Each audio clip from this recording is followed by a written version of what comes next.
All right. Welcome to the runningrestaurants.com podcast, where we bring you the tips, tools, and techniques you need to make your restaurant more profitable and successful. I'm your host, Jamie Oikel, and today we've got a great episode for you with David DiLorenzo from restaurantandbarinsurance.com. I've had David on before, so this will be a fun and casual conversation. David, how are you, man? I'm doing well. Thanks for having me on again. It's we've had it. Well, I wouldn't necessarily call it fun during the years of COVID, but we did have some engaging conversations about, being able to help restaurants and kind of walk them through some stuff. But as always, it's always great to see you.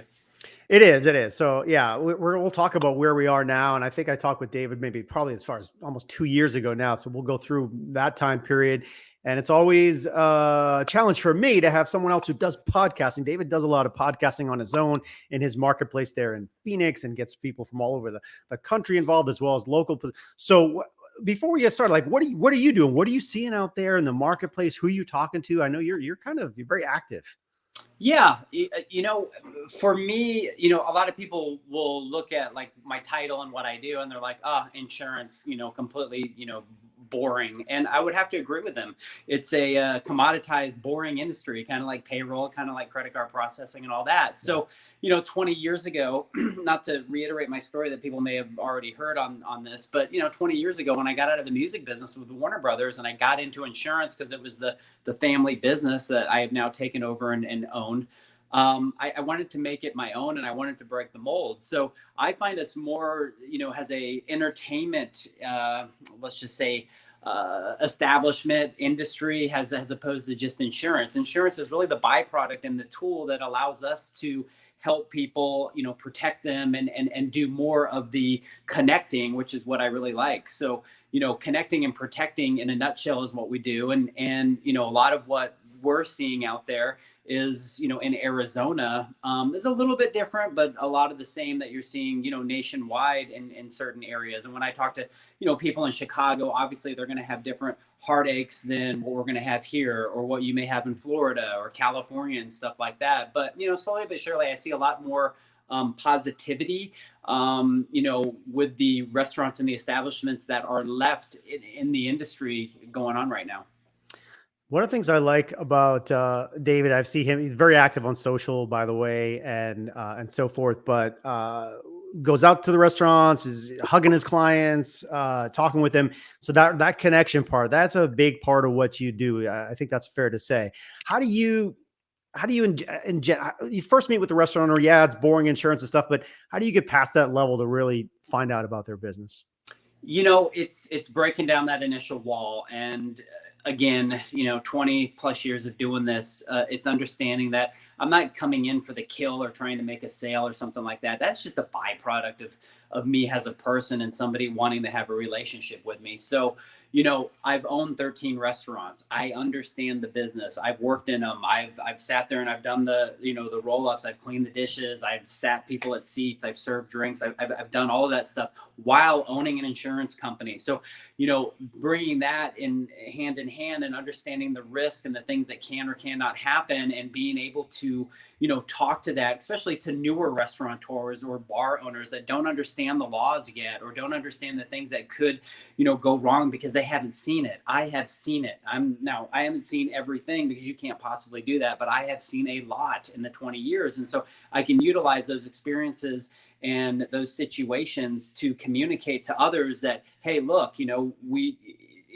need to look at this, and this. And if it's something that you feel could be, an issue, here's a coverage that could, help you with that. Now, not everything in this world is going to be covered. Again, I think a lot of times people don't understand that insurance companies are just like restaurants. They're in business to make money. We're all in business to make money. So it's really them analyzing what's a good risk. How do we give a good risk, better premium than say a risk that on paper or on the website, doesn't look as good, a different rate and all that. So the connection part is huge. And so again, back to your question, breaking down that wall, creating a, from the get-go, creating something that shows an interest in the business that I'm insuring because I know the business. Yeah, I appreciate that. Let's stay where you are on the coverage side, because some people, obviously, we've gone through this before. I think when we first talked, people say, "Oh, do you have pandemic coverage?" I mean, it's so much has changed. Restaurants were never closed down before so hard as what happened in this last stretch, and so obviously that's created a lot of closures and a lot of stories along the way. But what can folks look for these days in terms of protections for what's next coming down the road? Is there anything? Is there clauses? What are you seeing? Yeah, I mean, if you want to talk specifically for, virus, bacterial, pandemic, it's going to be excluded for the rest of our lives. I mean, Yeah. there may be policies out there, and I'm sure there are, that are, written on, a manuscript sort of, paper, that you're looking at tens of thousands, if not hundreds of thousands of dollars, and you're talking bigger operations, for this and that. But for your standard local restaurant, the coverage is not going to happen. And again, reiterating, everybody, claims business income. Again, if you read the contract, it clearly states it has to be some sort of physical damage to the property in order for it to, be a trigger. Whether you agree to that or not, that's just, how it's interpreted, how it has been interpreted by, many judges and the laws. And that's kind of where we're at now. Yes, unfortunately, a lot of businesses, through the pandemic, have been shut down, have lost their businesses. But I will give some credit where credit's due, in the fact that a lot of these businesses did get PPP loans. A lot of these businesses did get the ERC. Hopefully that money will be coming towards the end of this year, for what they calculated. So the restaurants that really prepared and really took the business seriously as a business, and looked into all this, and utilized outside sources as resources, at least I can speak for my clients in general, they're doing really good right now. The only thing that we're really missing out here, like I'm sure in the rest of the nation has, I've seen you podcasts, and I've listened to a few of your speakers, is just the labor issue that we're having Oh now. yeah. And I mean, and for many different facets, obviously, many different reasons for that. But that will slowly and surely, I think, get better as well as time goes on. Let's talk about boring insurance for a couple minutes. If I was a restaurant and a new operator, perhaps, or just someone in the business, what are the top few categories of coverage that I would think about? What's the first few things that someone like you tells me about? Yeah. Well, there's always going to be the basic, minimal coverage that's going to be dictated by your lease. That's going to be number one. So, if you do own your own building here, you can kind of bypass this. But, most leases that are transcribed by attorneys are always asking for certain limits. And within those limits, many of the people, probably 80% of them, if not 90% of them out there, have to get whatever is within those terms of the lease. And so you're looking at general liability, you're looking at liquor liability, you're looking at, the property coverage, and then the business income. If something, a fire were to occur and you had to pay, the rent and all that. You're looking at workers' compensation. You're looking at all of those very standard types of coverages. Obviously, there's a lot of bells and whistles that are specific to restaurants that are outside of those coverages. A lot of leases may dictate whether you have an umbrella or not. And an umbrella is something that will go over, all the other coverages that I had just, mentioned. Hired and unowned auto, if somebody's going to go run an errand in their car, and, they have coverage for that if they're, on work time and they end up, causing an accident. So those are going to be your really standard, business owner package and your package, policies. The other coverages that are, becoming a little bit more prominent, still not quite as heavy in people purchasing them, but what I do, like to acknowledge and let people know about, one is cyber. Again, it keeps being brought up, and you're seeing maybe some of the bigger operations with multi-locations buy cyber. And a lot of times people will come back and say, yeah, but my merchant service company or my POS company, they say that we're covered. It's great when somebody else kind of tells you that, and you kind of hope that's, the sure thing. But do you really want to depend on them and their coverage in case you get shut down? Or would you like something of your own that would trigger immediately and right away and start paying for your shutdown, or start paying to, help people get their records back and stuff like that. So cyber is something that I think as we see more technology involved and more things happening and more prevalence to people getting their stuff stolen online and even hacking of your account, your business account, it can cover that as well.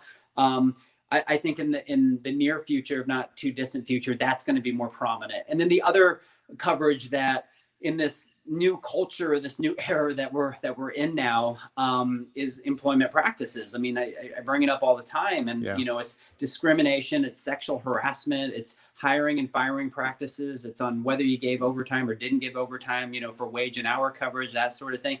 And a lot of times, maybe your package policy will have a throw-in coverage for that. Maybe that's, completely comfortable for you and enough in your mind. But there are a lot of other products out there that will help protect you, limits above and beyond, and different types of coverages to, at least pay for those attorney fees if you were to get sued for something that not even necessarily you as an owner did, but maybe your manager or maybe two employees that, were, working together in tangent on. So.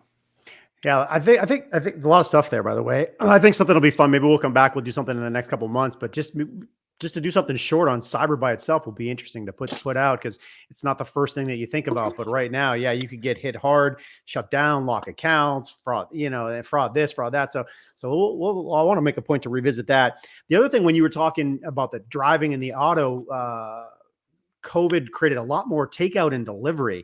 So have you seen that playing? Hey, David, all of a sudden I got 5 guys running cars around. I got to do something. Was that something that popped up? Yeah, it popped up quite a bit, especially in the beginning. And so we had to, when we got those phone calls, we had to call the insurance companies and be like, hey, is this cool? And then really document what was going on, because the hired and non-owned was never intended for any sort of delivery circumstance. Delivery is a completely separate and sole and separate coverage in that aspect. So really what the hired and non-owned, its intention was just for incidental driving, and it wasn't made to be just a specific, just for covering somebody else's auto while they're out working for you and running, many deliveries a day. It was to go run a bank run or go pick up fruit at the grocery store because you ran out at the restaurant or something like that. So we did have to, insurance companies did have to make a lot of concessions on that to help their clients out, because they were just trying to stay open and get stuff delivered, and they figured it out. So a lot of my clients now that are doing more heavily delivery, they're obviously going through, the big named delivery services to do that. That takes, in some cases you got to read your contract, but that could take some liability off of you. And then in other circumstances, they just buy a company vehicle under the LLC of, their company, and they insure that vehicle individually has a delivery vehicle, and then they're able to list the drivers, under that. Gotcha. Okay. Yeah. A lot to think about there. A couple things. So let's kind of kick out of insurance. We may circle back. So you got a lot going on there. One, in the background, right? We have chaos in the background. David, you're doing big reconstruction. Tell me about that. You guys have been around for a while. You thought it was time to refresh the brand. Restaurants, everybody got to think about this, right? After you can't stay the same forever, right? No, you can't. And I call it, I heard this in a seminar when I was in one of my EO groups. I call it creative destruction. So if you're not creatively destroying what you've done every single day, then you're just laying dormant, and you're just laying there to be taken and overthrown. And I'm still full of a lot of energy and a lot of life, and I still, really love what I do, and I'm transforming it into other things. And so, yeah, I own this office condo. We've been here for 13 years. We bought it. We were one of the first tenants to come in here. Now it's a up and coming and very growing area up here in North Scottsdale. I mean, I'm a mile from Barrett-Jackson right now. I'm a mile from the Waste Management Open, one of the biggest golf tournaments in the world. So we're watching everything grow. So I was kind of like, well, I've got 13-year-old carpet. I've got cubicles. I've got, it's so 2000s, sort of thing. Maybe it's time for a refresh. And so that's what we did. I've saved the money, and I invested back into myself, back into my staff. Everybody got new Varidesk, the sitting and standing desk. Good. As you may know, or the listeners may not know, I'm very much into, health and wellness. And so for me to just sit in one place at one time, just not going to happen. I mean, I've got workout equipment here in my office. I do foam rolling. I eat healthy. I'm up at 4, and that's just that works for me. That's what Yeah. keeps me productive, in a good mood, and there, and positive and beneficial for my clients. So I want to be able to hand that down, and whatever that looks like for Mhm. my employees, they can do whatever they need to do or want to do, but I want to give them the tools. So we bought all brand new desk, and we're building out a conference room and just making it clean and sleek. But the most important thing I want to bring up is that we're very tied into the local community. And since we're a hospitality agency, not an insurance agency, a lot of times when people walk into, insurance brokerages, they'll see plaques of all the different companies they represent. You'll see Hartford, Travelers, Nationwide, all this stuff. When the companies give me those plaques, I throw them in the trash. You know why? Because none of my clients give a shit about who they're insured with. They just know it's me. So what we're doing is we're creating a local vibe in here. When you walk in, you're going to see artistic black and white pictures of my clients on the wall, because that's the representation of who we are. Yeah, and maybe that might go back to your music side, right? Labels, pictures, stuff that has some feeling to it, some emotion, not an insurance plaque. So that's cool. All right, so good, fun journey. I know it sounds like you're almost on the back end of it. So you're getting there, and I was gonna bring it up. So I see every time I see David, he's either doing something or he's running. Like he's either doing something or he's running. Like you're very, very much into fitness. What is it like out there? Are you training for something specific? What's up? Yeah, I retired from running. What? Yeah, retired from running, at least for now. It's been about a year.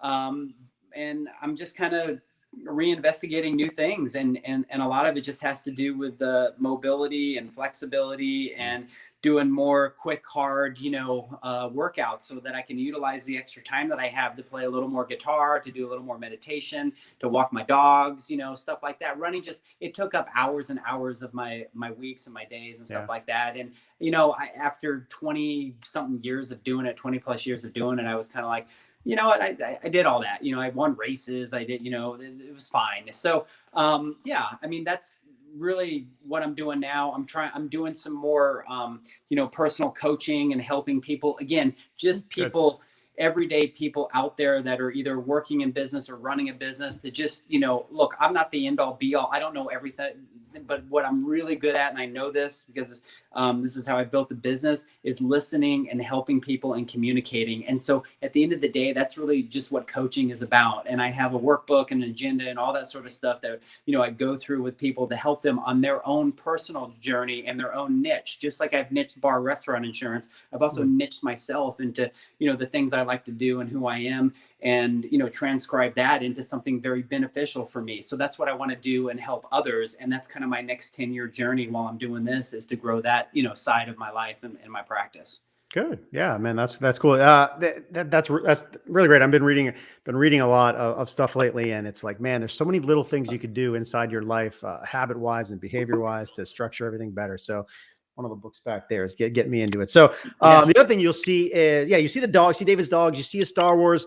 Give me a quick rundown of your favorite Star Wars collectible or story or something, and then we'll kind of start to wrap up. You see Yoda in the background. Yeah, I get some Yoda. Yeah, that's so it's a little bit of a mess back here because my office is still being built out right now. But so I'm really getting into the new Disney series. I know there's a lot of criticism and stuff on that, but anytime you can give me anything new Star Wars that lets my mind kind of go into another realm for a while and not hear all the rest of the noise of what we have to pay attention to in the news, that's a victory. I'm excited about the Obi-Wan series and that whole thing. And we were talking before, I did sell my Star Wars collection. It was 36 boxes of unopened action figures. So I sold it just recently to a toy store, and he was happy and my wife was happy.